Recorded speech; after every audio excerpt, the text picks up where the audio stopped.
माँ सरस्वती को नमन करते हुए आप सभी प्यारे विद्यार्थियों को मेरा प्यार भरा नमस्कार। मैं मनोज जागलान आपको भूगोल पढ़ाने के लिए उपस्थित हूँ और आज हम अपने टॉपिक को आगे बढ़ाएंगे। इससे पहले के वीडियो में हमने भारत में सिंधु नदी तंत्र को पढ़ा था, तो आज नदी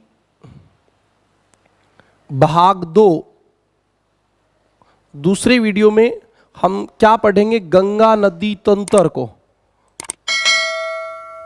दूसरे वीडियो में हमारा क्या रहेगा, गंगा नदी तंत्र।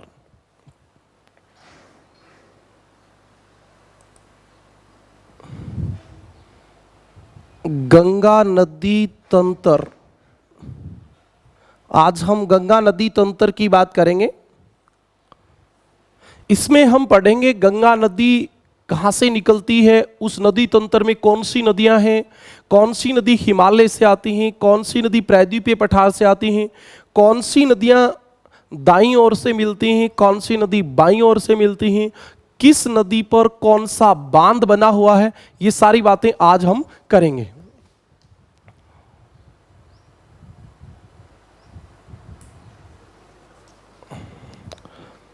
तो सबसे पहले हम गंगा नदी तंत्र की बात करते हैं। गंगा नदी तंत्र, गंगा नदी की बात हम जब भारत में करते हैं तो यह अपनी द्रोणी जो है, गंगा नदी की द्रोणी, वह सांस्कृतिक दृष्टि से या सांस्कृतिक महत्व से भारत की महत्वपूर्ण नदी है। सही बात है। देखो, गंगा नदी तंत्र की जो नदी द्रोणी है, यानी कि जितने क्षेत्र में ये बहती है उस क्षेत्र की दृष्टि से भी और उस क्षेत्र का विशेष सांस्कृतिक महत्व है उसकी दृष्टि से भी ये नदी भारत की सबसे महत्वपूर्ण नदी है। आप ये भी कह सकते हो कि इसकी नदी द्रोणी उपजाऊ है, तो ये गंगा नदी आर्थिक दृष्टि और सांस्कृतिक दृष्टि से भारत की महत्वपूर्ण नदी है। इस नदी तंत्र में हम गंगा व उसकी सहायक नदियों का अध्ययन करेंगे, उसकी सहायक नदियों का अध्ययन करेंगे। तो आपको पता है गंगा नदी, ये गंगा नदी है और यहां आके ये हुगली और बांग्लादेश में चली जाती है, ऐसे गिरती है। तो आपको पता होना चाहिए कि गंगा नदी तंत्र में क्या क्या आता है। पहले आप एक क्वेश्चन का आंसर बताएं, गंगा नदी की सबसे लंबी सहायक नदी कौन सी है? गंगा नदी की सबसे लंबी सहायक नदी यमुना, ब्रह्मपुत्र, चंबल और कोसी। तो आपको पता होना चाहिए कि सबसे लंबी नदी जो गंगा में मिलती है, गंगा की सहायक नदी है, वो ब्रह्मपुत्र है। ब्रह्मपुत्र, जब ये ऑप्शन में आ जाए ना ब्रह्मपुत्र, तो आपको बताना है कि गंगा की सबसे लंबी सहायक नदी ब्रह्मपुत्र है। और वैसे देखें तो गंगा की सबसे लंबी सहायक नदी जो है वो यमुना है। जब आपको ब्रह्मपुत्र ऑप्शन में नहीं मिले तो गंगा की सबसे लंबी सहायक नदी कौन सी है? यमुना। इसके अलावा आपको पता होगा कि यहां रामगंगा, गोमती, गोमती के बाद घाघरा, घाघरा के बाद गंडक, गंडक के बाद कोसी और कोसी के बाद महानंदा। महानंदा, पहले आप एक बार देख लें इनको। ये गंगा खुद हो गई, इसके बाद जैसे ये कौन सी होगी, गोमती, घाघरा, घाघरा, घाघरा के बाद गंडक, गंडक के बाद कोसी और कोसी के बाद महानंदा। तो ये गंगा की मुख्य सहायक नदी यमुना है। यमुना में चंबल नदी मिलती है, चंबल। इसके अलावा इसमें यदि हम बात करें तो सोन नदी मिलती है दक्षिण से। तो आपको ये विशेष रूप से याद रखना है कि ये नदी इधर जा रही है, इधर। तो आप देखो, आप इधर मुंह करोगे तो आपका ये वाला भाग क्या होगा, बायां, बाईं ओर, और ये वाला क्या होगा, दाईं ओर। तो आपको यह भी पता होना चाहिए कि कौन सी नदी बाईं ओर से आती, कौन सी नदी दाईं ओर से आती। ये नदी बाईं ओर से आती, कौन कौन, यमुना, गोमती, एक रामगंगा और बच गई, रामगंगा, गोमती, घाघरा, गंडक, कोसी, महानंदा। अब एक चीजें छोटी छोटी पूछ ली जाती हैं। जो नदी सीधी गंगा में मिलती हैं और उसकी सबसे आखिरी गंगा की सहायक नदी कौन सी, महानंदा। लेकिन ब्रह्मपुत्र हो तो ब्रह्मपुत्र होगी। गंगा की सबसे पूर्वी सहायक नदी कौन सी है, जब तक ब्रह्मपुत्र रहे तो ब्रह्मपुत्र, नहीं तो महानंदा। सामान्यतः ब्रह्मपुत्र आती ही नहीं है, क्योंकि ब्रह्मपुत्र को एक अलग नदी मान लिया जाता है भारत में। वास्तव में अलग नदी नहीं है, क्योंकि दोनों मिलके गिरती तो दोनों आगे जाके एक बन जाती हैं, और एक बन गई तो ये ऊपर से एक ही बन गई। इसके अलावा जैसे आपसे प्रश्न पूछा गया, ऐसी कौन सी नदी है जो निकलती तो हिमालय से है लेकिन गंगा में मिलती दाईं ओर से है। तो आप देखो, यमुना नदी कहां से निकलती है, हिमालय से, और मिलती कहां से, दाईं ओर से। बाकी जो भी हिमालय से निकलती है वो बाईं ओर से मिलती है, ये भी आपको ध्यान रखना है। तो इन सारी नदियों को हम पढ़ेंगे। ये पूरा आपका क्या है, गंगा नदी तंत्र। क्या है, गंगा नदी तंत्र। पहले आपको थोड़ी थ्योरेटिकल बातें बताता हूं, उसके बाद हम पूरी विस्तार से एक एक बात को बड़े ध्यान से पढ़ेंगे। गंगा नदी, अब हम गंगा नदी तंत्र की बात नहीं कर रहे, केवल गंगा नदी की बात कर रहे हैं। गंगा नदी जहां से निकलती है उस मुख्य धारा का नाम क्या है। मुख्य धारा जो है जहां से गंगा नदी निकलती है उसको भागीरथी कहते हैं। क्या कहते हैं, भागीरथी। अभी 2 मिनट बाद आपको मानचित्र में बताऊंगा, पहले सुन ले। गंगा नदी की मुख्य धारा को क्या कहते हैं, भागीरथी। और भागीरथी निकलती कहां से है, उत्तराखंड के गंगोत्री हिमनद से। कहां से निकलती है अभी, गंगोत्री हिमनद से निकलती है। आप इस गंगोत्री को धार्मिक रूप से गोमुख भी कहते हो, गाय के मुख से निकलती है। अब क्या होता है, मुख्य धारा भागीरथी। तो इसका क्वेश्चन कैसे बनेगा कि गंगा नदी को उद्गम स्थान पर किस नाम से जाना जाता है, भागीरथी। किस नाम से जाना जाता है, भागीरथी। फिर भागीरथी में एक नदी मिलती है, जैसे भागीरथी है, इसमें एक नदी मिलती है, कौन सी, ये वाली, जिसका नाम है अलकनंदा। कौन सी नदी, अलकनंदा। तो आप ध्यान से सुने, उत्तराखंड के देवप्रयाग में, उत्तराखंड के देवप्रयाग में भागीरथी व कौन सी नदी मिलती है, अलकनंदा। ये आपका अगला क्वेश्चन हो गया कि भागीरथी व अलकनंदा कहां मिलती हैं, देवप्रयाग में। सही बात है। इसके बाद भागीरथी का उद्गम तो हमने बता ही दिया। अलकनंदा कहां से निकलती है, तो अलकनंदा जो नदी है वो बद्रीनाथ जो भारत का सबसे उत्तर में स्थित तीर्थ स्थान है, उस बद्रीनाथ में एक हिमनद है, सतोपत हिमनद। सतोपत हिमनद से निकलती है। कहां से निकलती है, सतोपत हिमनद से निकलती है। अब इस अलकनंदा में आगे चल के धौली गंगा नदी मिलती है। धौली गंगा तो आपको याद रखना है अलकनंदा में। कौन सी नंदा में, अलकनंदा में, नहीं कि भागीरथी में। अलकनंदा में कौन सी नदी, धौली गंगा व विष्णु गंगा नदी मिलती है, तब इसका नाम अलग गंगा होता है। देखो, ये आपकी विष्णु गंगा जो मुख्य धारा है, और इसमें ये धौली गंगा मिलती है, तब इसका नाम क्या होता है, अलकनंदा। अरे गंगा नदी जो है वो अलकनंदा भागीरथी के मिलने से बनती है, लेकिन अलकनंदा किससे बनती है, ये विष्णु गंगा और ये धौली गंगा, इन दोनों के मिलने से बनती है। ये दोनों मिलती कहां है, ये दोनों यहां मिलती हैं, और इसका नाम है जोशीमठ। क्या नाम है, जोशीमठ या विष्णु प्रयाग। क्या है, विष्णु प्रयाग। जोशीमठ या विष्णु प्रयाग में मिलती हैं। इसके बाद आपको पता हो, इसी अलकनंदा नदी में कर्णप्रयाग, जोशीमठ की बात आएगी, कर्णप्रयाग में एक नदी मिलती है जिसका नाम क्या है, पिंडार नदी। कौन सी नदी भी, पिंडार नदी। और इसी अलकनंदा नदी में आगे चल के रुद्रप्रयाग में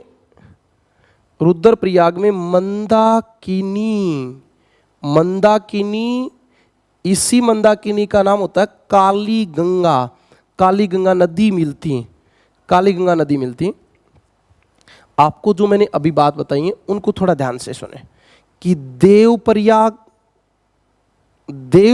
जो है वहां कौन कौन मिलती हैं? अलकनंदा व भागीरथी, अलकनंदा व भागीरथी देवप्रयाग में मिलती हैं, बिल्कुल सही बात है। उसके बाद कर्णप्रयाग में कौन सी नदी मिलती है? कर्णप्रयाग, ये देखो कर्णप्रयाग में अलकनंदा में पिंडार नदी मिलती है, बिल्कुल सही बात है। फिर आता है आपका रुद्रप्रयाग में कौन सी नदी मिलती है? इसी अलकनंदा में मंदाकिनी नदी मिलती है। और फिर आपका ऊपर रह गया था विष्णुप्रयाग या जोशीमठ, विष्णुप्रयाग या जोशीमठ में इसी अलकनंदा में कौन सी नदी मिलती है? धौली गंगा। और प्रयागराज, इलाहाबाद को प्रयागराज कहने लगे आजकल। गंगा में कौन सी नदी मिलती है? यमुना। तो इस प्रकार आपकी कौन सी नदी बनती है? गंगा। तो आप एक बार इसका स्क्रीनशॉट ले लो। ओके, एक इसका ले लो स्क्रीनशॉट। अब आप इसको पूरे विस्तार से सुने। ये आपकी एक नदी है अलकनंदा, जो इसका मुख्य भाग है अलकनंदा का। कौन सी नंदा का? अलकनंदा का। और ये यहां बद्रीनाथ से निकलती है, बद्रीनाथ से निकलती है। और ये आपकी जो है अलकनंदा की मुख्य शाखा है। इसमें थोड़ी दूर बहने के बाद एक नदी मिलती है और उस नदी का नाम होता है धौली गंगा।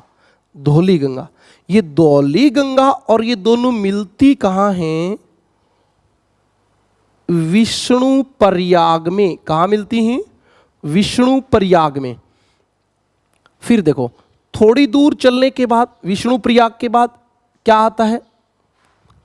कर्णप्रयाग। क्या आता है? कर्णप्रयाग। और कर्णप्रयाग में यहां कौन सी नदी मिलती है? ये वाली। और इस नदी का नाम है पिंडार नदी। कौन सी नदी? पिंडार नदी। इसके बाद ये नदी कौन सी चल रही है? अलकनंदा। ये मुख्य अलकनंदा चल रही है। अलकनंदा में धौली गंगा मिल गई, कहां? विष्णुप्रयाग में। अलकनंदा में कर्णप्रयाग में कौन सी नदी मिल गई? पिंडार। फिर आप चलो और आगे जैसे चलोगे ये आपका आ गया रुद्रप्रयाग। और रुद्रप्रयाग में इधर से एक नदी आती है, किधर से? दाईं ओर से। और इसका नाम है मंदाकिनी। क्या नाम है? मंदाकिनी। देखो रुद्रप्रयाग में मंदाकिनी नदी मिल रही है। अभी भी ये कौन सी नदी चल रही है? अलकनंदा में लगातार मिल रही है। और ये अलकनंदा अब अभी भी अलकनंदा है, अलकनंदा। और इधर यहां गंगोत्री हिमनद से कौन सी नदी आती है? भागीरथी। इस भागीरथी पे यहां एक बांध बना हुआ है, टिहरी बांध। कौन सा बांध? टिहरी बांध। और ये दोनों आके यहां मिलती हैं। ये क्या है? देवप्रयाग। क्या है भाई? देवप्रयाग। और देवप्रयाग के बाद अब ये आपकी जब भागीरथी और अलकनंदा मिली तब कौन सी नदी बनी? गंगा। समझ में आई? एक बार दोबारा बताता हूं। ये अलकनंदा की मुख्य शाखा है जो बद्रीनाथ से निकलती है। इसमें विष्णुप्रयाग में धौली गंगा मिलती है। विष्णुप्रयाग में यह अलकनंदा बन गई। जब थोड़ी दूर बहती तो कर्णप्रयाग में एक नदी मिलती है पिंडार। और थोड़ी दूर बहने के बाद रुद्रप्रयाग में एक नदी मिलती है मंदाकिनी। और थोड़ी दूर बहने के बाद भागीरथी नदी मिलती है। जब भागीरथी और अलकनंदा मिलती हैं तो इसका नाम हो जाता है गंगा। ये दोनों कहां मिलती हैं? देवप्रयाग में। कहां मिलती हैं? देवप्रयाग में।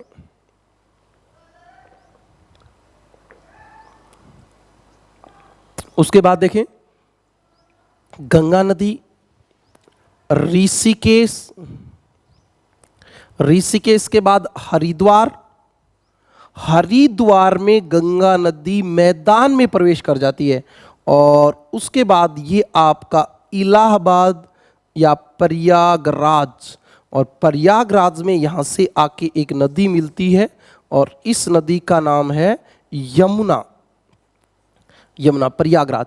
तो अब आपको जो सबसे ध्यान देने वाली बात है वो क्या है, कई बार ऐसे पूछा जा सकता है कि भारत के प्रमुख धार्मिक स्थल जो है उनका उत्तर से दक्षिण क्रम बताइए। सबसे ऊपर बद्रीनाथ, बद्रीनाथ के बाद आपका विष्णु प्रयाग, विष्णु प्रयाग का ही नाम होता है जोशीमठ, क्या नाम होता है, जोशीमठ। जोशीमठ के बाद आपका क्या आएगा, ये देखो कर्णप्रयाग, कर्णप्रयाग के बाद क्या आएगा, रुद्रप्रयाग, रुद्रप्रयाग के बाद क्या आएगा, देवप्रयाग, और देवप्रयाग के बाद क्या आएगा, प्रयागराज। तो इस प्रकार ये हमारे तीर्थ स्थान हो गए जो हिंदुओं के प्रमुख तीर्थ स्थान है। बद्रीनाथ, जोशीमठ, कर्णप्रयाग, रुद्रप्रयाग, देवप्रयाग, प्रयागराज, और ये इनका उत्तर से दक्षिण क्या है, क्रम है। बात समझ में आई। इस प्रकार आपकी गंगा नदी बन गई। गंगा नदी कैसे बनी समझ में आ गई। इसके बाद आगे की बात बताता हूं मैं। गंगा नदी जो है वो किससे मिलकर बनी, भागीरथी व अलकनंदा से। बिल्कुल साहब, भागीरथी और अलकनंदा से कौन सी नदी बनी, गंगा, गंगा बनी। इस भागीरथी नदी पर उत्तराखंड में एक बांध बना हुआ है जिसका नाम है टिहरी बांध। कौन सा बांध है, टिहरी बांध, बिल्कुल सही बात है। गंगा नदी हरिद्वार में, हरिद्वार में मैदान में प्रवेश करती है। पर्वत समाप्त कहां होता है, हरिद्वार में, आपको पता ही है। हरिद्वार के बाद ऋषिकेश पर्वत है, हरिद्वार मैदान है। और फिर अब देखो ये निकलने के बाद सबसे पहले किधर बहती है, दक्षिण की ओर, फिर कहां बहती है, दक्षिण पूर्व की ओर, और फिर लास्ट में जहां यहां से ये पूर्व की ओर बहती। तो ये भी आपसे पूछा जा सकता है कि गंगा नदी का बहाव किस दिशा में, उद्गम स्थान के निकट दक्षिण की ओर, फिर दक्षिण पूर्व की ओर, और आखिर में ये तो हुगली नदी बन गई ना, इसका नाम अलग हो गया, और ये गंगा बन जाती है तो ये किधर बहती है, पूर्व की ओर, और आगे जाके किस में मिल जाती है, ब्रह्मपुत्र में। ओके, कुल लंबाई कितनी है गंगा नदी की, कुल लंबाई है गंगा नदी की 2525 किलोमीटर, 2525 किलोमीटर, जिसमें से उत्तराखंड में आपके 110 किलोमीटर लंबाई है, यूपी में 1450 किलोमीटर लंबी बहती है, बिहार में 445 किलोमीटर लंबी बहती है, और पश्चिमी बंगाल में 520 किलोमीटर लंबी बहती है, और टोटल 4 राज्यों में 2525 किलोमीटर बहती है। ये आपके गंगा नदी की लंबाई की बात हो गई। अब बात आती गंगा नदी भारत का सबसे बड़ा अपवाह तंत्र है। बिल्कुल है जी। कितने क्षेत्रफल पे फैला हुआ है, 8.6 लाख वर्ग किलोमीटर पर फैला हुआ है। अब हम जो बात करेंगे वो इसकी सहायक नदियों की बात करेंगे। तो मैं पहले भी बता चुका हूं, जैसे नदी चल रही है इधर जा रही है तो इसका ये वाला भाग क्या होगा, बायां, और ये कौन सा होगा, दाईं ओर की नदी। तो यहां पे भी हम यही बात करेंगे, कौन सी नदी बाईं ओर से मिलती है, कौन सी दाईं ओर से मिलती है। आप पहले एक चित्र से समझें इसकी सहायक नदियों को, चित्र से। ये आपकी भागीरथी नदी, कौन सी, भागीरथी। ये आपकी अलकनंदा, अलकनंदा में जो नदी मिली थी, जो बद्रीनाथ, विष्णु प्रयाग, कर्ण प्रयाग, रुद्र प्रयाग, वो मैंने आपको पहले बता दी। इसके बाद आप देखें ये गंगा चल रही है, सबसे पहले उत्तर प्रदेश में आके इसमें एक नदी मिलेगी रामगंगा। कौन सी नदी मिलेगी? रामगंगा। रामगंगा के बाद आपकी एक नदी मिलेगी गोमती। कौन सी नदी? गोमती। गोमती। गोमती के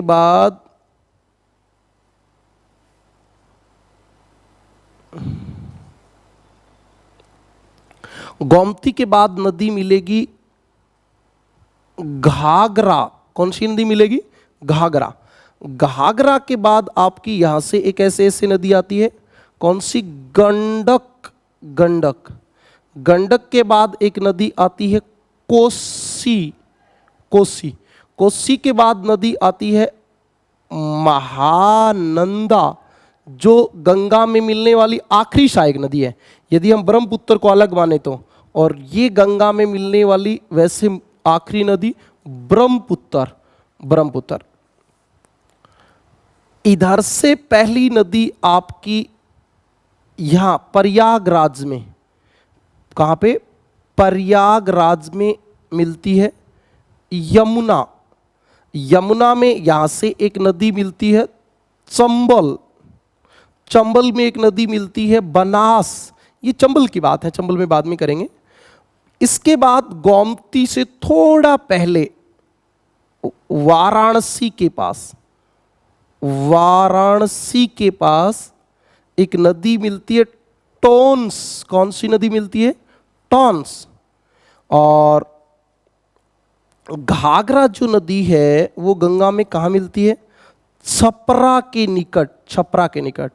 और इसके बाद आप देखते हो तो आपकी अगली नदी जो है गंडक, जो है वो गंगा में मिलेगी हाजीपुर के पास। हाजीपुर। हाजीपुर कहाँ है? पटना, बिहार की राजधानी पटना के पास। और पटना से थोड़ी पहले एक नदी और मिलेगी सोन। सोन। और कोसी नदी जो है वो गंगा में कहाँ मिलेगी? पूर्णिया में। पूर्णिया में। और महानंदा मिलते ही इसका एक भाग इधर हुगली के नाम से कलकत्ता से होता हुआ बंगाल की खाड़ी में गिरेगा। मुख्य शाखा पद्मा के नाम से बांग्लादेश में चली जाएगी। ऊपर से एक नदी आएगी जमुना। ब्रह्मपुत्र को बांग्लादेश में जमुना कहते हैं, ये बात मैं आपको बताऊंगा। और जैसे जमुना और पद्मा मिलेंगी ये नाम हो जाएगा मेघना। और मेघना नदी जो है गंगा ब्रह्मपुत्र की संयुक्त धारा, ये बंगाल की खाड़ी में बांग्लादेश में जाके गिरती है और या विश्व का सबसे बड़ा नदी डेल्टा बनाती है सुंदरवन डेल्टा या गंगा ब्रह्मपुत्र का डेल्टा। तो आप एक बार इनका क्रम देखें। ये कौन सी नदी है?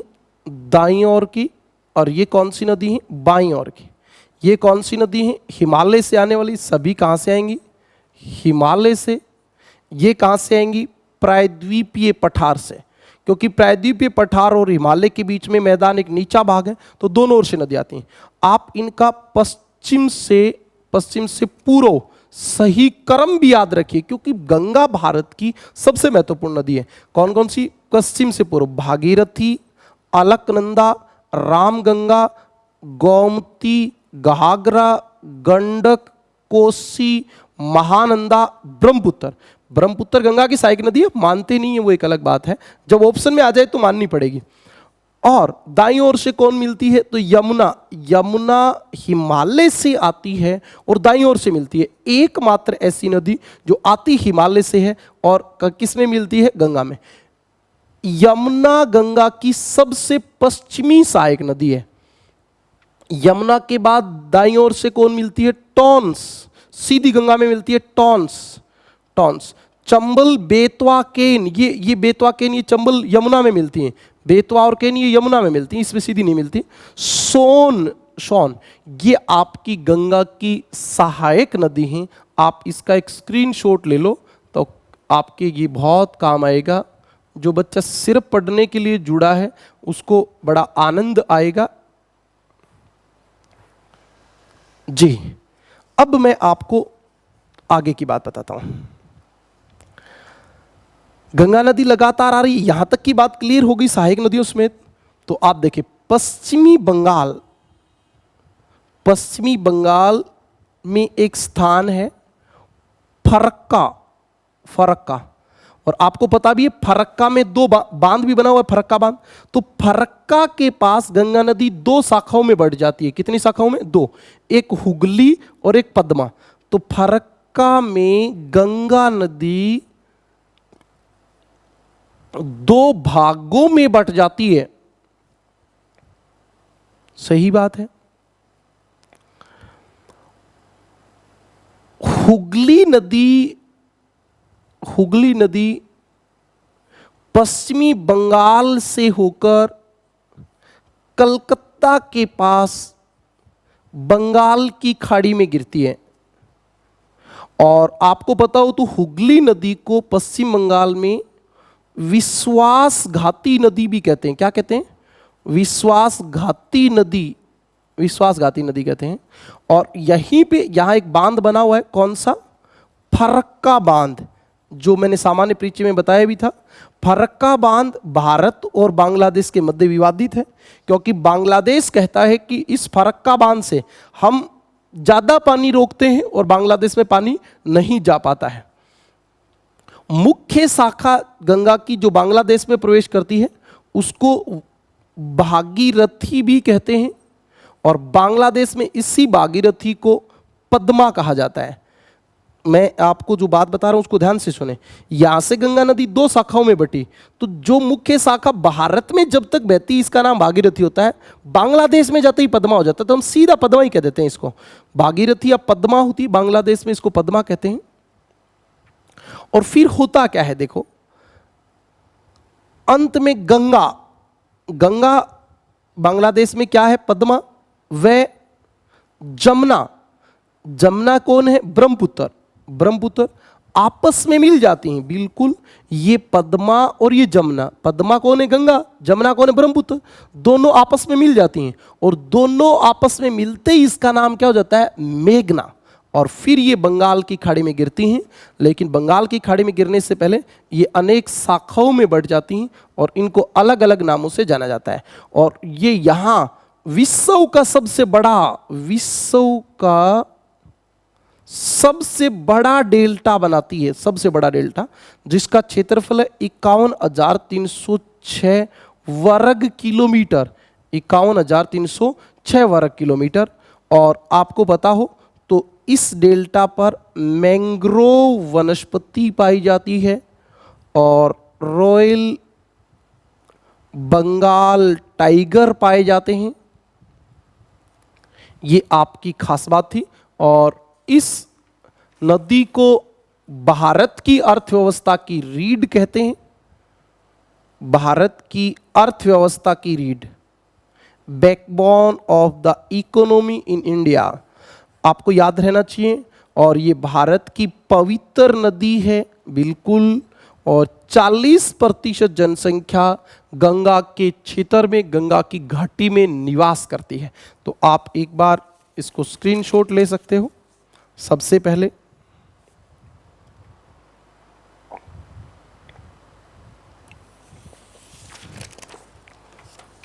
यहां से हमने देखा था कि कैसे गंगा नदी चली, फिर कैसे गंगा नदी का पूरा परक्रम बना। बद्रीनाथ, धौलीगंगा, कर्णप्रयाग, रुद्रप्रयाग, देवप्रयाग, प्रयागराज। इसके बाद हमने कहा कि गंगा नदी की लंबाई कितनी है, कितने क्षेत्र में बहती है। इसके सहायक नदी कौन सी हैं? जो हिमालय से आती हैं, प्रायद्वीपीय पठार से आती हैं। ये पश्चिम बंगाल में जाके दो शाखाओं में बढ़ जाती है। मुख्य शाखा जो है वो भागीरथी के नाम से भारत में आगे चलती है, बांग्लादेश में जाके पद्मा कहलाती है, और गौण शाखा हुगली के नाम से कलकत्ता के पास बंगाल की खाड़ी में गिर जाती है। भारत की अर्थव्यवस्था की रीढ़ है, भारत की पवित्र नदी है। ये आपकी गंगा नदी कंप्लीट। इसके बाद गंगा की जो सहायक नदियां हैं उनका हम अध्ययन करेंगे। तो सबसे पहले जो हम अध्ययन करेंगे इसमें करेंगे यमुना का। यमुना नदी निकलती कहां से है? आप देखें, यमुनोत्री हिमनद। हिमनद का मतलब होता है बर्फ की नदी। और ये कहां से निकलती है हिमनद? ये कहां है? तो ये बंदरपूछ श्रेणी में स्थित है। बंदरपूछ श्रेणी में। कहाँ स्थित है? बंदरपूछ श्रेणी में स्थित है। और यहां से ये नदी निकलती है और कहां पे? इलाहाबाद में, इलाहाबाद में या प्रयागराज में गंगा नदी में मिल जाती है। बिल्कुल सही बात है, गंगा नदी में मिल जाती है। अब आप देखोगे तो इसकी कौन कौन सी सहायक नदी हैं? इसमें एक नदी जो मिलती है वो मिलती है चंबल, चंबल मिलती है। चंबल के बाद यहां एक नदी मिलती है सिंध, सिंध नदी मिलती है। और उसके बाद नदी मिलती है बेतवा, बेतवा। और बेतवा के बाद नदी मिलती है केन, केन। ये आपकी यमुना की सहायक नदी हैं जो कहां से आती हैं? प्रायद्वीपीय पठार से। ये गंगा नदी तंत्र की तो नदियां हैं लेकिन मिलती यमुना में चंबल, सिंध, बेतवा, केन। इसके अलावा आपको पता हो तो यहां इसके बाएं किनारे पर, क्योंकि ये बायां किनारा होगा, बाएं किनारे पे एक नदी मिलती है टॉन्स। टॉन्स जो है वो गंगा की भी एक सहायक नदी है लेकिन ये हिमालय की टॉन्स है और वो प्रायद्वीपीय पठार की है। और एक यहां नदी मिलती है हिंडन, हिंडन, हिंडन। एक मिलती है करेन, करेन। और एक संगर, संगर। ये छोटी नदी है इसलिए बहुत कम जानकारी होती है इनकी। ये गंगा नदी है, सॉरी यमुना नदी है। यमुना नदी यमुनोत्री हिमनद से निकलकर उत्तराखंड, उत्तर प्रदेश, हरियाणा की सीमा बनाती हुई और उत्तर प्रदेश के प्रयागराज में गंगा में मिल जाती है। उससे पहले इसके बाईं ओर से टॉन्स, हिंडन, करेन, संगर नदी मिलती हैं और दाईं ओर से चंबल, सिंध, बेतवा और केन नदी मिलती है। एक बात और देखें आप, जैसे यमुना नदी आती है वैसे ही गंगा नदी आती है। और ये हमारी भूगोल में जो दोनों नदी समानांतर बहती हैं तो सहायक नदी को याजू नदी कहते हैं। क्या कहते हैं? याजू नदी। तो ये आपकी यमुना गंगा की याजू नदी है। आपसे प्रश्न पूछा जा सकता है कि कौन सी नदी गंगा की याजू नदी है? यमुना नदी। अब आपको एक एक बात बड़े विस्तार से मैं लिख के बताता हूं ताकि आपको समझ में आए। गंगा के बाद यमुना मुख्य नदी है और इसका उद्गम कहां से है? यमुनोत्री हिमनद से। यमुनोत्री हिमनद है कहां? बंदरपूछ श्रेणी में। और बंदरपूछ श्रेणी में भी यह नदी लगभग 6316 मीटर की ऊंचाई से निकलती है। 6316 मीटर की ऊंचाई से निकलती है। इलाहाबाद, इलाहाबाद या प्रयागराज में किस में मिल जाती है? गंगा में। तो ये तो इसके निकलने की और अंत की बात हुई। उसके बाद ये मैदान में कहां प्रवेश करती है? पर्वत को पार करके। तो ताजेवाला, ताजेवाला नामक स्थान पर यह नदी मैदान में प्रवेश करती है, यमुना नदी। उसके बाद गंगा की सबसे लंबी सहायक नदी, मैं एक बार पुनः बता देता हूं कि ब्रह्मपुत्र ऑप्शन में नहीं आए तो ही गंगा की सबसे लंबी सहायक नदी कौन है? यमुना है, नहीं तो ब्रह्मपुत्र रहेगी। ओके। और ये गंगा की कौन सी नदी है? याजू नदी है। याजू नदी होती है जो लगातार समानांतर बहती है। यह एकमात्र ऐसी नदी है गंगा की, गंगा की एकमात्र सहायक नदी है जो हिमालय से निकलती है। जो भी गंगा में हिमालय से निकलने वाली सहायक नदी होती है वो बाईं ओर से मिलती हैं, लेकिन ये दाईं ओर से मिलती है। तो आपकी बात समझ में आई कि गंगा की एकमात्र सहायक नदी जो निकलती तो हिमालय से है लेकिन गंगा में मिलती किधर से? दाईं ओर से मिलती है। और इस नदी के किनारे दिल्ली, मथुरा और आगरा, आगरा जो है वो मुख्य स्थान है, मुख्य शहर हैं।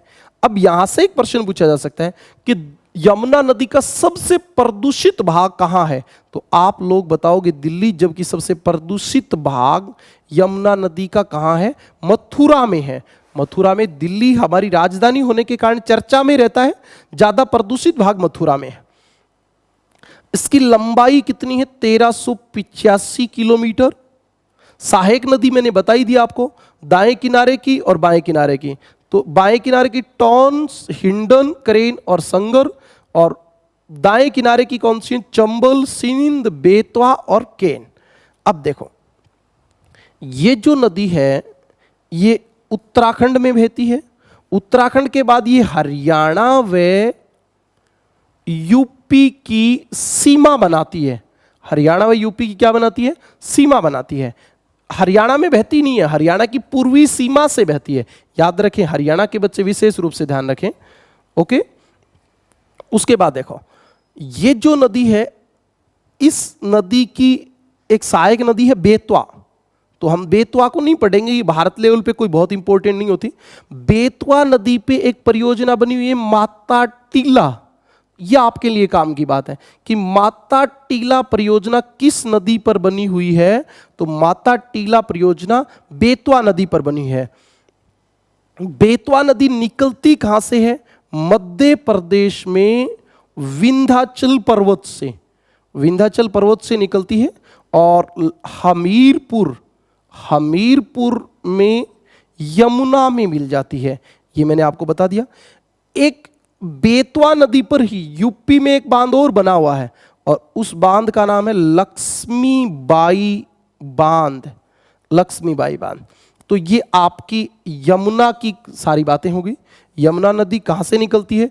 यमुनोत्री हिमनद से, बंदरपूछ श्रेणी से, और इलाहाबाद में गंगा में मिल जाती है। ताजेवाला में मैदान में प्रवेश करती है। गंगा की सबसे लंबी सहायक नदी है। याजू नदी है, हिमालय से निकलती है लेकिन दाईं ओर से मिलती है। किनारे दिल्ली, मथुरा, आगरा बसे हुए हैं। मथुरा सबसे प्रदूषित है। 1385 किलोमीटर इसकी लंबाई है। इसकी सहायक नदी बेतवा पे माता टीला परियोजना बनी हुई है और इसी पर यूपी में लक्ष्मीबाई बांध बना हुआ है। तो आप एक स्क्रीनशॉट लें। उसके बाद हमारी अगली जो नदी है वो है कौन सी भी? सोन नदी।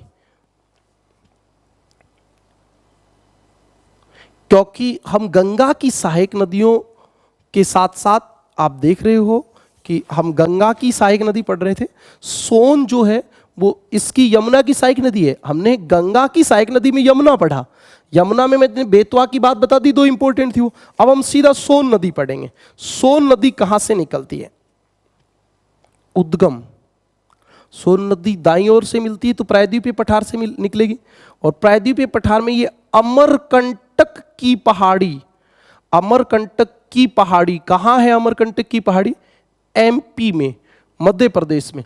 और इसी अमरकंटक की पहाड़ी से नर्मदा नदी भी निकलती है। तो यह भी क्वेश्चन पूछा गया है कि कौन सी नदी नर्मदा नदी के निकट से निकलती है? सोन नदी। ये बहती कहां कहां है? मध्य प्रदेश। मध्य प्रदेश के बाद ये उत्तर प्रदेश में चली जाती है, फिर बिहार में, और इसका अपवाद क्षेत्र झारखंड में भी है। कहां पे भी है? झारखंड में भी है। ये नदी बिहार में पटना के पास एक स्थान का नाम है आरा में गंगा में मिलती है। गंगा में मिलती, याद रखें, सीधी गंगा नदी में मिलने वाली सहायक नदी है। इसके बाद इस नदी में जो रेत बह के आती है, उस रेत में सोने के कण पाए जाते हैं, गोल्ड के कण, जिसके आप आभूषण पहनते हो उसके कण पाए जाते हैं। तो आपसे प्रश्न पूछा जा सकता है कि किस नदी में सोने के कण पाए जाते हैं? सोन। अरे तो सोना, तभी तो नाम सोन नदी है। सोने के कण पाए जाते हैं और इसी कारण इसको सवर्ण नदी भी कहते हैं। अब आपको कहां याद रखने की आवश्यकता है? सोना पाया जाता तभी सोन और सवर्ण नदी।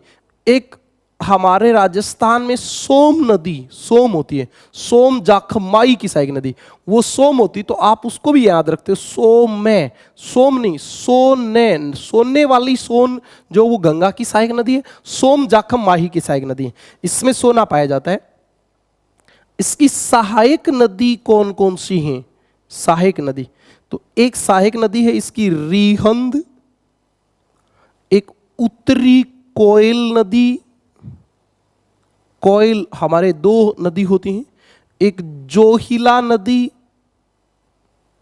और एक गोपत नदी। इस रिहंद नदी पर रिहंद परियोजना स्थित है। रिहंद नदी पर रिहंद परियोजना स्थित है जो यूपी में स्थित है। तो आपसे पूछा जा सकता है कि रिहंद परियोजना किस नदी पर स्थित है। रिहंद ऑप्शन में नहीं हो तो सोन नदी पर, क्योंकि रिहंद सोन की सहायक नदी है। और किस राज्य में है? यूपी में।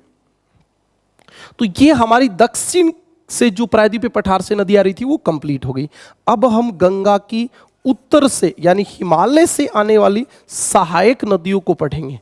तो हिमालय से आने वाली हमारी सबसे प्रमुख जो सहायक नदी थी वो रामगंगा थी, रामगंगा। अब हम बात करेंगे रामगंगा नदी की। कौन सी नदी की बात करेंगे? रामगंगा नदी की। तो आप देखें रामगंगा नदी क्या खास बात है। ये हमारी गंगा नदी है, इसमें ये यमुना नदी मिलती है, ये सोन नदी मिलती है, लेकिन ये किधर से मिलती हैं? दाईं ओर से। और जो हिमालय से आती हैं वो किधर से मिलती हैं? बाईं ओर से। तो बाईं ओर से गंगा में मिलने वाली पहली जो नदी है वो रामगंगा नदी है। कौन सी नदी है? रामगंगा। आप इसको आसानी से समझ सकते हो कि ये गंगा खुद है। गंगा के बाद रामगंगा नदी आती है जो उत्तराखंड के नैनीताल से निकलती है। कहाँ से निकलती है? नैनीताल से।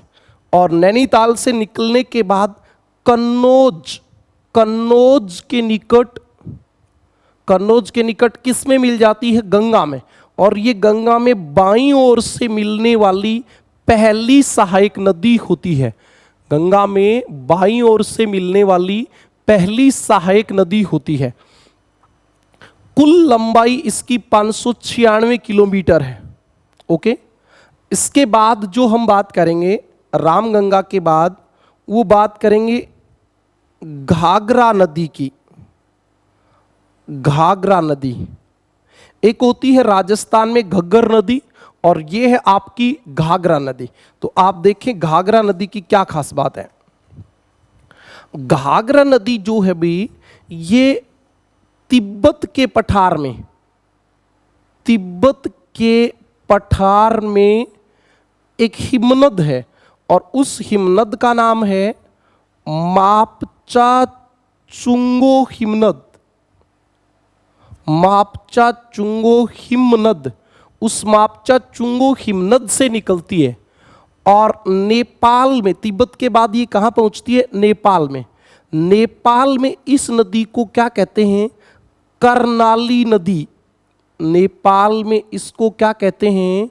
कर्णाली नदी कहते हैं। राइट बात है। इसकी एक सहायक नदी है शारदा। शारदा जो नदी है भी वो घाघरा की सहायक नदी है, याद रखें। उसके बाद आपको पता हो तो इसमें यूपी में एक नदी आके मिलती है काली गंगा। कौन सी नदी? काली गंगा। काली गंगा का ही नाम है गोरी गंगा। हमारे यूपी में बहुत सारी नदियों को गंगा के नाम से जाना जाता है। तो काली गंगा को कुछ लोग गोरी गंगा कहते हैं। और ये यूपी के बहराम घाट में घाघरा में मिल जाती है। इसी नदी को अयोध्या, उत्तर प्रदेश में अयोध्या, जहां अभी राम मंदिर बन रहा है, अयोध्या में सरयू नदी के नाम से जाना जाता है। चाहे तो आप ऐसे मान लो कि सरयू घाघरा की सहायक नदी है, चाहे आप ये मान लो कि घाघरा को ही सरयू नदी कहा जाता है। दोनों एक ही बात होती है। सहायक नदी, छोटी नदी जो मिलेगी उसका वही नाम होता है। अब बात आती है कि ये गंगा में कहाँ मिलती है? तो छपरा के निकट कौन सी नदी? घाघरा नदी गंगा में मिल जाती है। किस में मिल जाती है? गंगा में। और इसकी सहायक नदी आपके सामने थी अभी, एक तो शारदा हो गई और एक और बता दूं राप्ती। राप्ती। राप्ती जो है वो ताप्ती की सहायक नदी नहीं है, राप्ती जो घाघरा की सहायक नदी है, याद रखें। और भारत में ये 1080 किलोमीटर बहती है। तो ये आपकी गंगा में हिमालय से आने वाली दूसरी सहायक नदी हो गई। अब आप अगली नदी की बात करेंगे, अगली नदी की बात कर लेते हैं एक बार।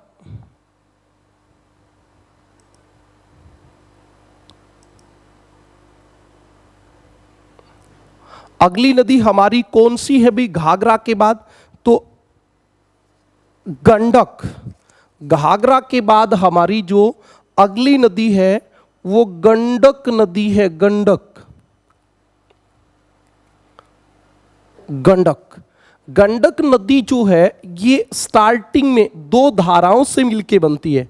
और एक धारा का नाम होता है काली गंडक। क्या नाम होता है? काली गंडक। और एक धारा का नाम होता है त्रिशूल गंगा। क्या नाम होता है? त्रिशूल गंगा।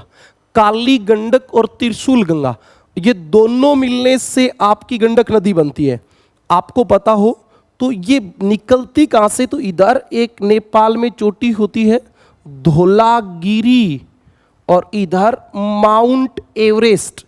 तो आप ये बता सकते हो कि गंडक नदी धौलागिरी व माउंट एवरेस्ट के बीच से निकलती है। ओके।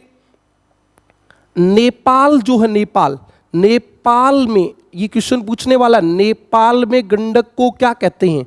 नारायणी नदी। ये तो गंडक तो भारत का नाम है, क्योंकि जान निकली वहां काली गंडक, त्रिशूल गंगा, फिर ये बन गई नारायणी, और भारत में इसको क्या कहा गया? गंडक नदी कहा गया। फिर इसके बाद बिहार, बिहार में आ जाती है, और बिहार का चंपारण, चंपारण प्रसिद्ध है। बिहार के चंपारण में यह नदी मैदान में पहुंचती है, इससे पहले पर्वतों पे बहती है। और आपको पता होगा कि बिहार की राजधानी पटना, और पटना के पास एक स्थान सोनपुर। इसी वीडियो में मैंने पूरा एक डायग्राम बता के बताया कि गंगा नदी में कौन सी सहायक नदी कहाँ मिलती है। सोनपुर के पास ये नदी किस में मिल जाती है? गंगा में मिल जाती है। और इस नदी में, गंडक नदी में, बिहार में सालीग्राम एक गांव है, और उस सालीग्राम गांव में पत्थर पाए जाते हैं। पत्थर, सालीग्राम गांव में पत्थर पाए जाते हैं, और इसलिए इन पत्थरों को सालीग्राम पत्थर कहते हैं। क्या कहते हैं? सालीग्राम पत्थर।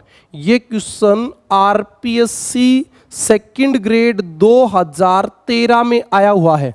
सालीग्राम पत्थर किस नदी में पाए जाते हैं? गंडक नदी में पाए जाते हैं। और इस नदी की कुल लंबाई 630 किलोमीटर है। लंबाई याद करने की आवश्यकता नहीं होती है।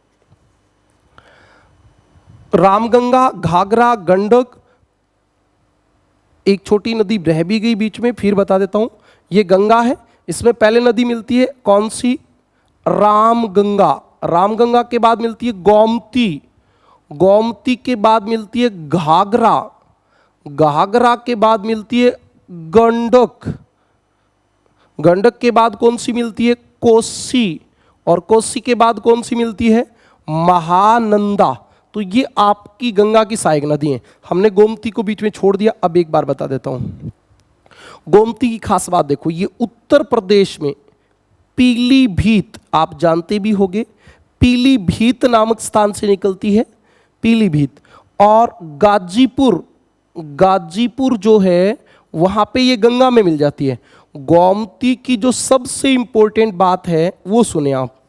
गोमती की सबसे इंपॉर्टेंट बात यह है कि इस गोमती नदी के किनारे यूपी के 15 शहर बसे हुए। बहुत इंपॉर्टेंट बात है, ये क्वेश्चन पूछा जा सकता है। अभी नहीं पूछा गया, पूछा गया होता तो मैं बता देता कि उत्तर प्रदेश के सबसे ज्यादा शहर किस नदी के किनारे स्थित हैं। तो आप सीधा बता दोगे गोमती के किनारे। आपको पता भी होगा लखनऊ, लखनऊ, लखनऊ के अलावा सीतापुर, सीतापुर के अलावा जौनपुर, जौनपुर के अलावा सुल्तानपुर।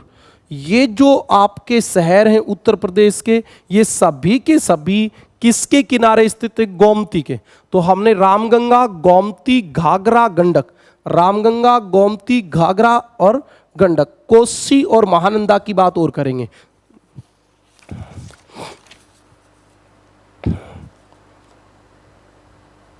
अब इसके बाद हम बात करें कौन सी नदी की? कोसी नदी की। कोसी गंगा की कौन सी सहायक नदी है? तो आपको क्रम पहले से याद है, कौन सी? रामगंगा, गोमती, घाघरा, गंडक, कोसी। तो कोसी का उद्गम कहां है? उद्गम ये नदी तिब्बत के पठार, तिब्बत के पठार में mount Everest, mount Everest Nepal में है, लेकिन माउंट एवरेस्ट के उत्तर से निकलती है, तो तिब्बत का पठार हो ही गया, माउंट एवरेस्ट के उत्तर से निकलती है। और जहां ये निकलती है उद्गम स्थान पर, वहां इसका नाम कोसी नहीं होता। उद्गम स्थान पे इस नदी को अरुण नदी कहा जाता है। क्या कहा जाता है? अरुण नदी।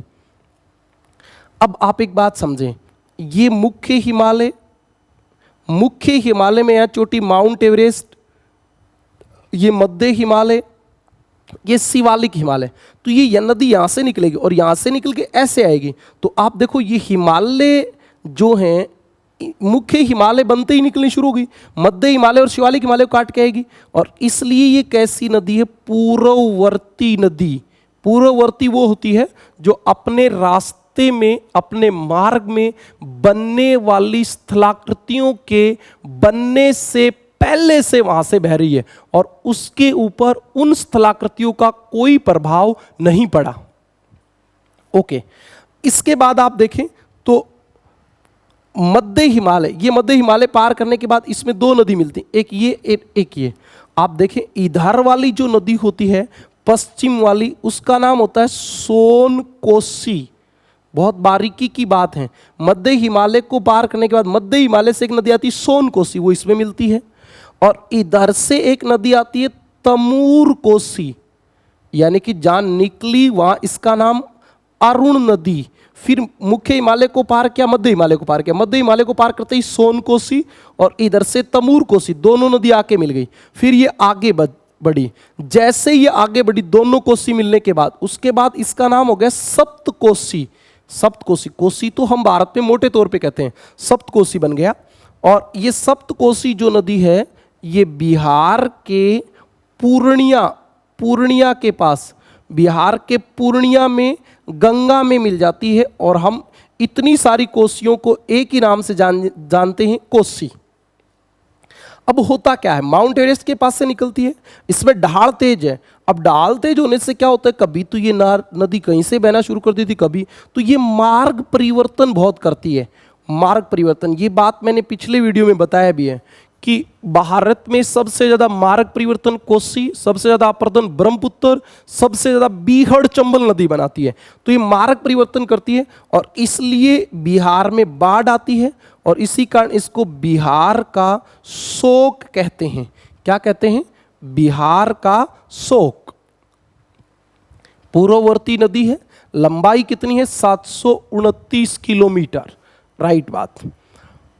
इसके बाद कोसी के बाद गंगा में मिलने वाली आखिरी सहायक नदी महानंदा। महानंदा एक बार पुनः चित्र बना के आपको बता देता हूं। गंगा नदी ये वाली है, यहां से यमुना नदी आई, इलाहाबाद में मिल गई, सोन नदी आई, वो मिल गई। ये रामगंगा, रामगंगा के बाद गोमती, गोमती के बाद घाघरा, घाघरा के बाद गंडक, गंडक के बाद कोसी और कोसी के बाद लास्ट में यहां नदी मिलती है महानंदा। महानंदा, महानंदा। एक इधर से ब्रह्मपुत्र नदी आके बांग्लादेश में जमुना के नाम से, बांग्लादेश में जमुना के नाम से बहती है। तीस्ता नदी इसी की सहायक नदी है।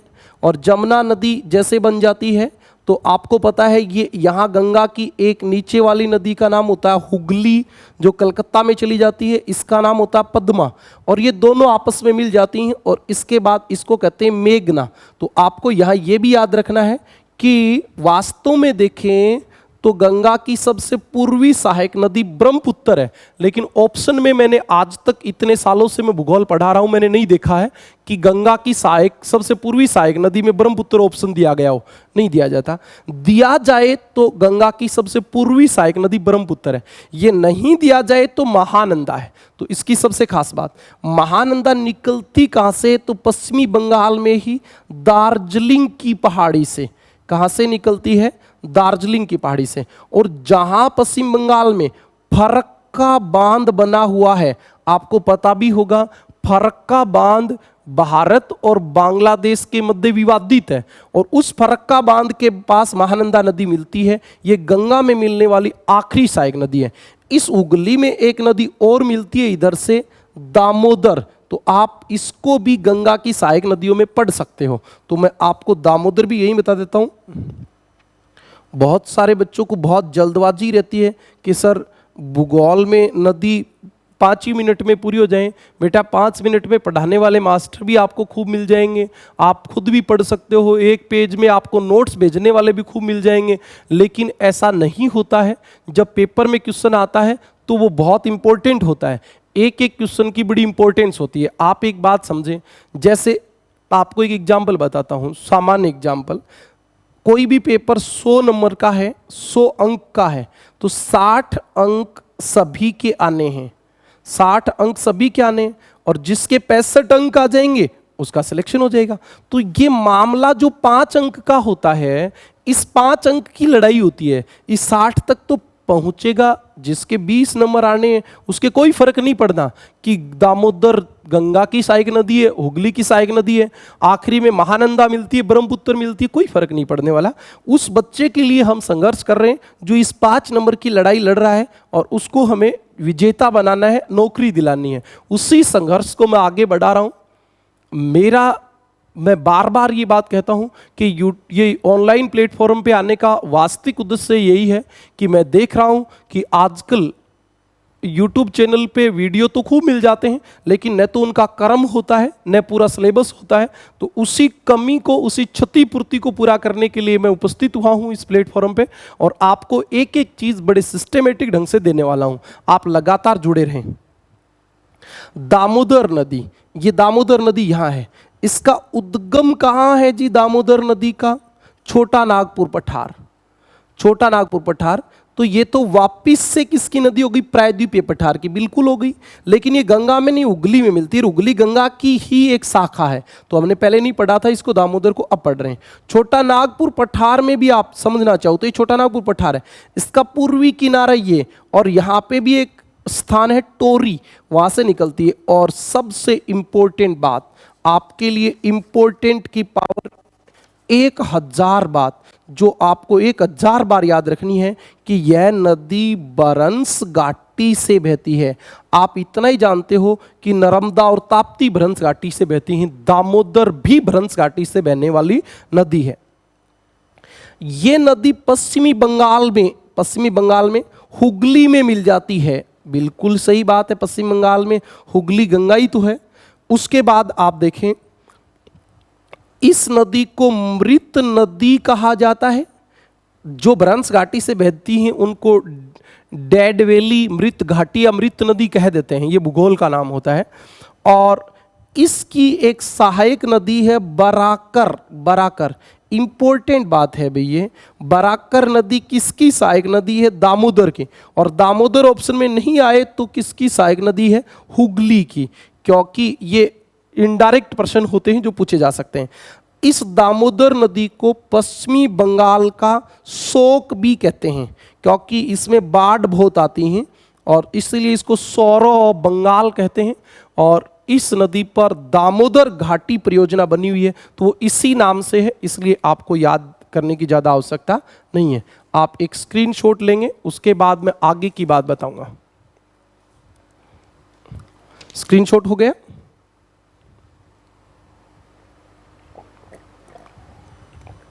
आप समझे, हमारी गंगा नदी कंप्लीट हो गई। बहुत से बच्चों को खुशी हुई होगी कि कंप्लीट तो हुई कम से कम। हाँ जी, अब हमारी तीसरी महत्वपूर्ण नदी, और तीसरी महत्वपूर्ण नदी में आपको इसी वीडियो में आज ही कराने वाला हूं ब्रह्मपुत्र नदी। ब्रह्मपुत्र नदी, ताकि हम आगे के वीडियो में जल्दी ही नदियों को कंप्लीट कर सकें। ब्रह्मपुत्र नदी की क्या खास बात है, क्या मामला है, तो आप सबसे पहले समझें कि ब्रह्मपुत्र नदी जो है वो कैसी नदी है, कहां से निकलती है। तो आप पहले भारत का एक मानचित्र देखें। मैं तो कहता हूं कि आप मानचित्र में इन सब नदियों को भरें, पेंसिल से मिटा मिटा के एकदम सही भरें, और फिर आपको समझ में नहीं आए तो मुझे बताना। ये आपकी याद होगा या लद्दाख श्रेणी, और उस लद्दाख श्रेणी, ये काराकोरम, काराकोरम के बाद लद्दाख श्रेणी। इस लद्दाख श्रेणी में यहां एक झील थी, मानसरोवर झील। यहां से लगातार तीसरी नदी निकल रही है, आपको पता होगा। ये ब्रह्मपुत्र नदी जो है, ये जहां सतलज नदी निकलती है, ये वाली सतलज नदी, याद होगा आपको, सतलज नदी सिंधु की सहायक नदी। यहां से सिंधु नदी निकलती है, इधर चली जाती है, दोनों आपस में मिल जाती हैं। तो सिंधु, सतलज, इनके पास से आपकी ब्रह्मपुत्र नदी निकलती है, और ये यहाँ से ऐसे भारत में प्रवेश करके गंगा के साथ मिलके बंगाल की खाड़ी में गिरती है। तो सबसे इंपॉर्टेंट बात तो यही है। यहां आपने देखा मानसरोवर झील है, उससे तीन नदी निकली, एक सिंधु, एक सतलज और एक ब्रह्मपुत्र। और ऐसी झील को क्या कहते हैं, अपकेंद्रीय अपवाह तंत्र। अपकेंद्रीय अपवाह तंत्र वो होता है जहां से नदी निकलने के बाद चारों ओर बहे। और एक जैसे सांबर झील, सांबर झील जो है वहां चारों ओर से नदी आके गिरती हैं। आपको पता है खंडेला, खारी, मेंथा, रूपनगढ़, रूपनगढ़, ये नदी गिरती हैं। और ये कैसे अपवाह का उदाहरण है, अभिकेंद्रीय का, अभिकेंद्रीय अपवाह का। सांबर झील में सबसे ज्यादा नमक कौन सी नदी लाती है, खंडेला लाती है, खारी लाती है, मेंथा लाती है, रूपनगढ़ लाती है, बताओ। सांबर झील में सर्वाधिक नमक लाती है मेंथा। आप इस क्लास को ज्यादा से ज्यादा शेयर करें।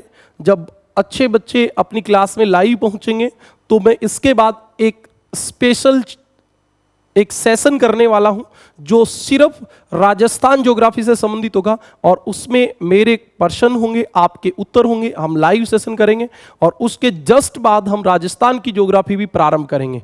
लेकिन उससे पहले आप इसमें ज्यादा से ज्यादा जुड़े। अब मैं ब्रह्मपुत्र नदी की बात बताता हूं। ब्रह्मपुत्र नदी ये हिमालय बनने से, मुख्य हिमालय बनने से पहले से बह रही है, और पहले से बह रही है तो ये कैसी नदी है, पूर्ववर्ती नदी है। ये बात मैं पहले ही बता चुका हूं पिछले वीडियो में कि पूर्ववर्ती वो नदी होती है जो अपने मार्ग में हुए स्थलाकृति परिवर्तन को नजरअंदाज करते हुए भी बहती रहती है, काट के भी बहती रहती है। इस नदी का उद्गम कहां है, आप बताओ। तो कैलाश श्रेणी, पर्वत की बात करें तो कैलाश श्रेणी, कैलाश श्रेणी के पास कौन सी झील, मानसरोवर झील। और मानसरोवर झील के भी निकट एक हिमनद है, चेमायुंगडुंग, चेमायुंगडुंग हिमनद। ये इस चेमायुंगडुंग हिमनद से निकलती है, चेमायुंगडुंग हिमनद। ओके, कैलाश श्रेणी, श्रेणी का नाम पूछे तो, देश पूछे तिब्बत से, झील पूछे मानसरोवर झील से, हिमनद पूछे चेमायुंगडुंग हिमनद से निकलती है। उसके बाद देखो जहां ये निकलती है, निकलने के बाद ये पूर्व में बहती है। तो आपको पता है नीचे मुख्य हिमालय होता है, कोई भी श्रेणी के समानांतर बहेगी। तो समानांतर नदी को हमेशा क्या कहेंगे, अनुदैर्घ्य। तो ये अनुदैर्घ्य नदी है। कैसी नदी है, अनुदैर्घ्य। ओके, ये नदी अपने स्थान से निकलने के बाद आप देखोगे तो ये अपने उद्गम स्थान के बाद मुख्य हिमालय के लगातार समानांतर बहती है, और ये 1200 किलोमीटर तक तिब्बत के शुष्क भाग में बहती है। आप कहोगे सर तिब्बत में शुष्क कैसे है, क्योंकि वो हिमालय के उधर है, उत्तर में वृष्टि छाया क्षेत्र में स्थित है।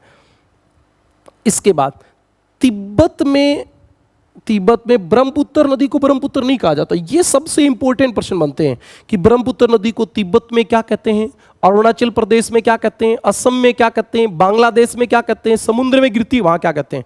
तो तिब्बत में इस नदी को क्या कहा जाता है, सांगपो। सांगपो सांगपो कहते हैं।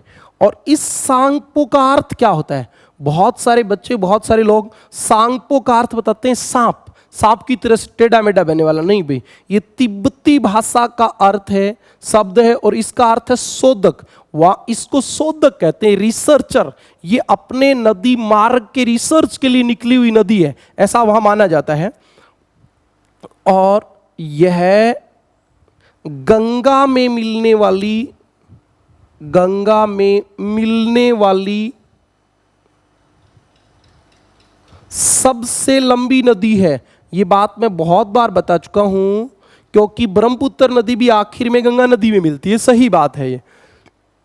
ब्रह्मपुत्र नदी की बात करें तो भारत में यह नदी, कहां पे, भारत में ये नदी मुख्य रूप से बाढ़ लाने के लिए, मार्ग परिवर्तन के लिए, कोसी के बाद 2 नंबर पे मार्ग परिवर्तन यही करती है, मार्ग परिवर्तन के लिए, और तटीय अपरदन के लिए प्रसिद्ध है कि ये बाढ़ बहुत लाती है, अपना रास्ता बदल लेती है, और किनारे पे, तटों पे अपरदन बहुत करती है। उसके बाद देखो, तिब्बत में इसमें एक सहायक नदी मिलती है, और वो किधर से मिलती है, दाहिने तट से। इसका मतलब देखो, इसका दाहिना तट इधर है और यहां एक सहायक नदी मिलती है, और इस सहायक नदी का नाम क्या है, इस सहायक नदी का नाम है रागोसांगपो।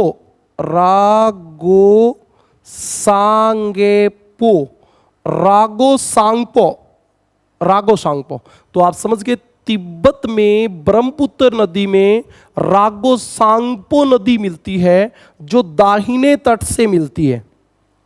ओके, इसके बाद हम बात करें तो यह नदी नामचा बर्मा अरुणाचल प्रदेश में एक चोटी है, 7,755 मीटर ऊंची है। उस चोटी के पास यह नदी कैनियन बनाकर, कैनियन पिछले वीडियो में मैंने बताया आपको, कैनियन क्या होता है, जब नदी किसी पहाड़ को एकदम ऐसे खड़े किनारे वाला काट देती है, बहुत गहरा हो जाता है, तो उसको कैनियन कहते हैं। कैनियन बनाकर भारत में प्रवेश करती है। यानी भारत में कहां से प्रवेश करती है, अरुणाचल प्रदेश से। अरुणाचल प्रदेश में कौन सी चोटी के निकट से, नामचा बर्मा के पास से। बहुत इंपॉर्टेंट बात बताने वाला हूं, ध्यान से सुने। हिमालय के गिरिपद का मतलब होता है गिरी, पहाड़ी, पद मतलब तलहटी। गिरिपद में, हिमालय का गिरिपद कहां है, अरुणाचल प्रदेश में। गिरिपद में ब्रह्मपुत्र को सीसंग, बहुत इंपॉर्टेंट बात है, सीसंग या दिसंग नदी कहते हैं। क्या कहते हैं, दिसंग या सीसंग कहते हैं।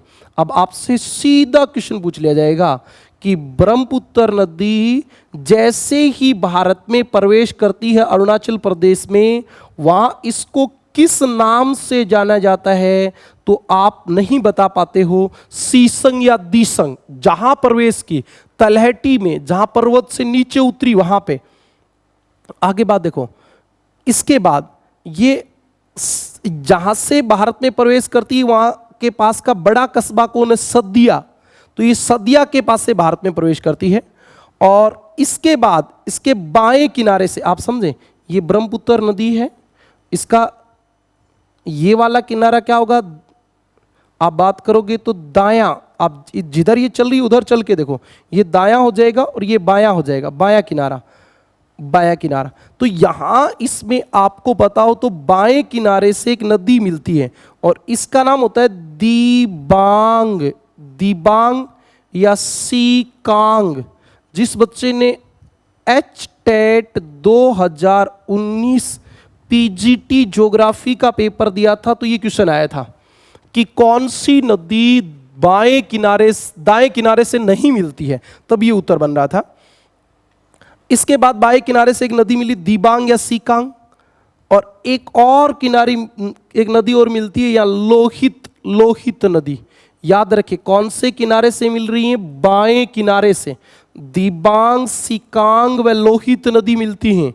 और जैसे जैसे ये लोहित नदी मिल जाती हैं उसके बाद ये असम में पहुंच जाती है, और भारत के असम में इस नदी को क्या कहते हैं, ब्रह्मपुत्र। आपको बात समझ में आई? अरुणाचल प्रदेश में जैसे ही इसने भारत में प्रवेश किया इसको सीसंग या दिसंग कहते हैं। आपको पता हो तो बाकी मैं तलहटी में ये कहते हैं सीसंग या दिसंग। उसके बाद इसको अरुणाचल प्रदेश में कहते हैं दिहांग। क्या कहते हैं? दिहांग कहते हैं। और फिर इसमें लोहित नदी और दिबांग सीसांग मिलने के बाद क्या कहते हैं, ब्रह्मपुत्र। ओके, इसके बाद देखो मैं आपको यहां इसकी सहायक नदियों की और बात बता देता हूं कि इसके बाएं किनारे से कौन सी नदी मिलती हैं और इसके दाएं किनारे से कौन सी नदी मिलती हैं। ये बहुत बहुत इंपॉर्टेंट है। बाएं किनारे की सहायक नदी, जिस ओर नदी जा रही है उधर आप मुंह करके चलोगे तो आपका बायां नदी का बायां होगा, आपका दायां नदी का दायां होगा। बाएं तट पे मिलने वाली पहली नदी भारत में होती है दिबांग, और इसी को कहते हैं सीकांग। 2 नंबर पे नदी होती है लोहित नदी। कौन सी नदी होती है? लोहित। 3 नंबर पे होती है बूढ़ी दिहिंग, बूढ़ी दिहिंग, और 4 नंबर पे होती है धनसरी। ये बाएं किनारे से ब्रह्मपुत्र में मिलने वाली सहायक नदी हैं। फिर आप देखो दाएं किनारे से कौन सी नदी मिलती है। सबसे पहले एक नदी मिलती है सुबनसिरी, भारत में मिलती है ये, और आपको बता दूं ये तिब्बत से निकल के आती है, और ये भी एक पूर्ववर्ती नदी है। बहुत अच्छी बात बताई है मैंने, ये समझ गए होगे तो आप कि ब्रह्मपुत्र की कौन सी सहायक नदी पूर्ववर्ती है, तो सिर्फ एक है, सुबनसिरी। कौन सी भी? सुबनसिरी पूर्ववर्ती नदी है, तिब्बत से आती है। इसके बाद दाएं किनारे पे 2 नंबर नदी मिलती है कामेग, कामेग। 3 नंबर पे किनारे पे मिलती है मानस। 4 नंबर पे नदी मिलती है संकोस, और 5 नंबर पे नदी मिलती है कपिली नदी, कपिली नदी। इसके किनारे कामरूप नगर स्थित है। ये बात आप याद रख सकते हो, कामरूप नगर स्थित है।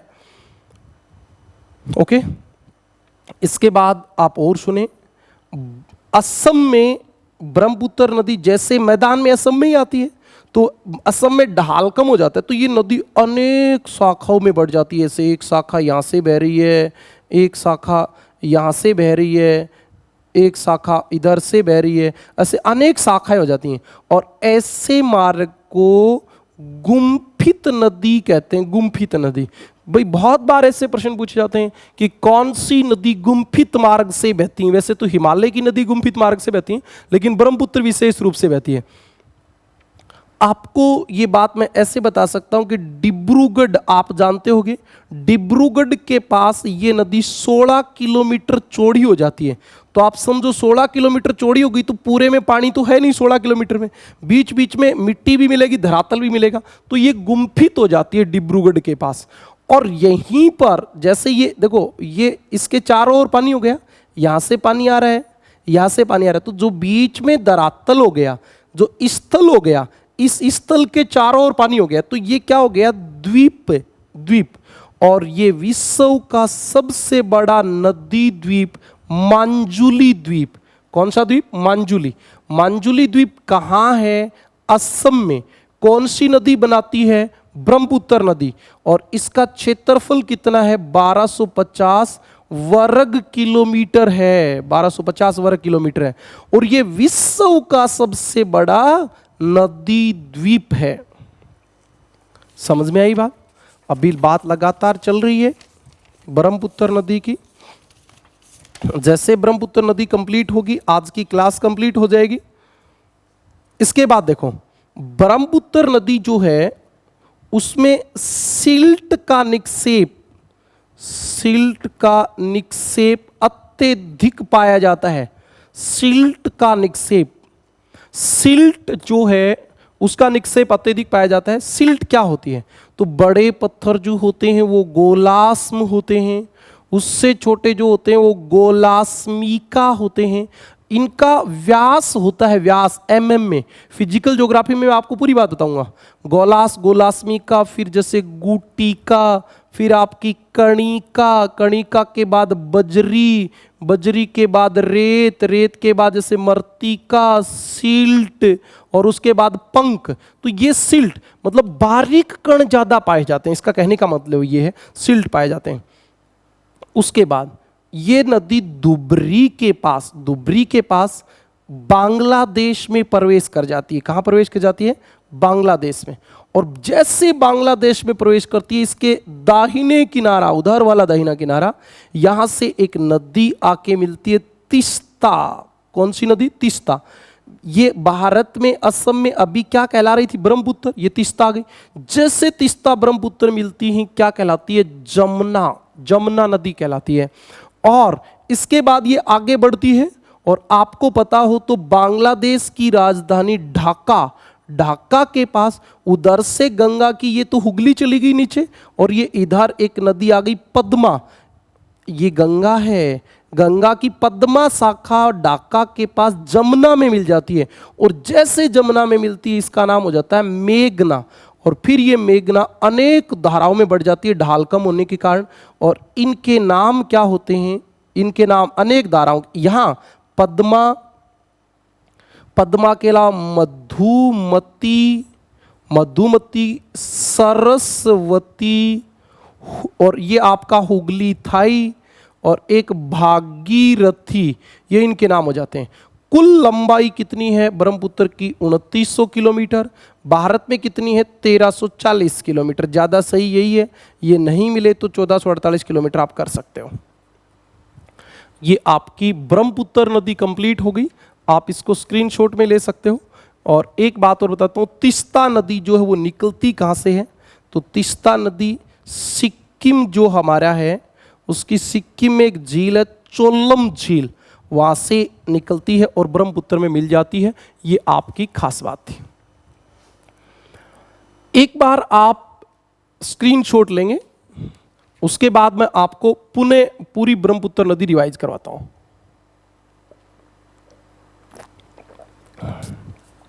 जो बच्चे राजस्थान पुलिस, दिल्ली पुलिस का पेपर दे रहे हैं, वीडियो तो कोई भी देख सकता है, सबको ध्यान में रखना रहता है, तो वो तो इतना याद रखें कि ब्रह्मपुत्र नदी जो है उसको बांग्लादेश में क्या कहते हैं? ब्रह्मपुत्र नदी को बांग्लादेश में क्या कहते हैं? तो आपको याद है, ब्रह्मपुत्र नदी को बांग्लादेश में कहते हैं सांगपो। भारत में क्या कहते हैं? भारत में कहते हैं ब्रह्मपुत्र, भारत का नाम ब्रह्मपुत्र है। और बांग्लादेश में क्या कहते हैं? बांग्लादेश में कहते हैं जमुना। ये आप जिक्के वाले बच्चे इतनी बात याद रखें। और जो बच्चा तैयारी कर रहा है रीट की, एचटेट पीजीटी ज्योग्राफी का पूरा कोर्स ऑनलाइन कराया जाएगा। ज़्यादा से ज़्यादा बच्चे एचटेट के जोड़ो, पूरा कोर्स करवाएंगे। फर्स्ट ग्रेड राजस्थान में, डीएसएसबी दिल्ली वाला फर्स्ट ग्रेड। इसके अलावा जो हिंदी मीडियम के आईएएस और आरएएस के बच्चे हैं, यदि वो भी अपने से जुड़ते हैं तो हम उनको भी और अच्छा मैटर उपलब्ध करवाएंगे। जो बच्चा जिससे संबंधित है वो कमेंट में एक बार लिखे तो मुझे पता चले कि किन बच्चों की अधिकता है। अब मैं आपको बताता हूं फिर से, ये हमारा भारत में ब्रह्मपुत्र नदी कैसे निकलती है और कैसे बहती है, इसकी हम बात करते हैं। तो आप देखोगे ये सबसे पहले यहां मानसरोवर झील के पास चेमा युंगडुंग हिमनद से निकलती है। निकलते ही हिमालय के समानांतर चलती है, और समानांतर चलते चलते तिब्बत में यह एक नदी मिलती है सहायक, जिसका नाम क्या था? रागो सांगपो। और उसके बाद ये आगे बहती है और तिब्बत में इसको क्या कहा जाता है, सांगपो। सांगपो का अर्थ क्या है, सोदक। और फिर ये यहाँ खड़ा मोड़ बना के अरुणाचल प्रदेश में चली जाती है और हिमालय के गिरिपद में, अरुणाचल प्रदेश में गिरिपद, याद रखें पहाड़ी के एकदम तलहटी में, इसका नाम होता है सीसंग या दीसंग। ओके, गिरिपद। उसके बाद बाकी बचे अरुणाचल प्रदेश में, इसको कहा जाता है दिहांग। उसके बाद असम में इसको कहा जाता है ब्रह्मपुत्र। तो ये भी आप याद रखें। ये यहां मैदान में प्रवेश करती है, ढाल कम होने के कारण अनेक नदी द्वीप बनाती है और उसमें एक नदी द्वीप है मांजुली। फिर बांग्लादेश में चली जाती है गारो पहाड़ी के पास से, उधर से तीस्ता नदी आती है। जैसे तीस्ता नदी आती है इसका नाम जमुना हो जाता है, और यहां से पद्मा आती है तो इसका नाम मेघना हो जाता है, और अंत में ये कहां गिर जाती है, बंगाल की खाड़ी में। ये आपका गंगा और ब्रह्मपुत्र नदी हो गई। अगले वीडियो में हम बात करेंगे दक्षिणी भारत की नदियों को। दक्षिण भारत की नदियां हम अगले वीडियो में बात करेंगे। आपसे एक निवेदन है कि आप क्लास प्रारंभ से लेकर अंत तक पढ़ें, तभी आपको कुछ समझ में आएगा। आजकल ऑनलाइन प्लेटफॉर्म ने बच्चों को कुछ परेशानियों में भी डाला है। क्यों? क्लास में बच्चा जब होता है तो उसका कंसंट्रेशन बना रहता है तो पढ़ता रहता है, और ऑनलाइन प्लेटफॉर्म पे बच्चे के दिमाग में ही आता है कि थोड़ी देर बाद देख लेंगे, लेकिन ऐसा नहीं होता। कंसंट्रेशन तभी बनती है जब क्लास लाइव चल रही होती है। तो आप लगातार लाइव देखें और ज़्यादा से ज़्यादा आप इस क्लास को शेयर करें ताकि ज़्यादा से ज़्यादा बच्चों को इस क्लास का लाभ मिले। धन्यवाद, कल फिर मिलेंगे।